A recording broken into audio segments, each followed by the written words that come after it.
the runaround edition of his Frankenstein, famous 5150, as it's called, striped guitar.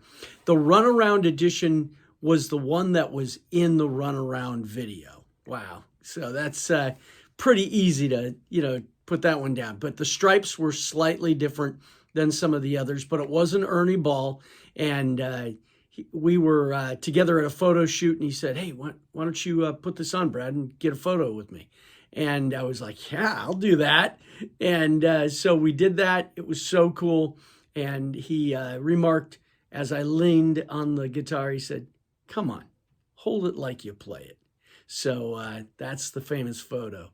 But as the years went by, you could find everything. Probably one of the most famous guitars, famous trademarks known is that Eddie Van Halen stripe.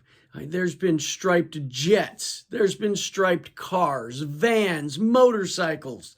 In fact, there's a whole nother story about Eddie Van Halen's Harley that had the famous stripes on his tank, but it got stolen. So anyways, when I was partners with the world famous Boyd Coddington building cars and hot rods, we actually did a truck for Eddie. And we did the stripes subtly down the side. And he said he couldn't even drive that thing around because everybody instantly knew it was him behind the wheel, even with limo tinted windows.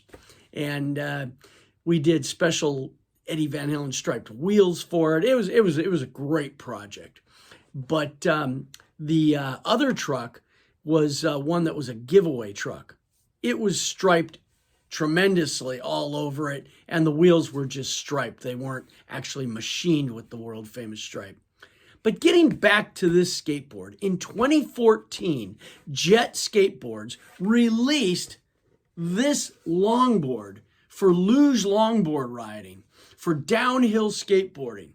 Now this one has been used. I was able to acquire this one from a famous pro skateboarder that I know. I had put out the word that I'd been looking for one, and you could barely find anything even on the internet about these skateboards because Eddie Van Halen owned a company called EV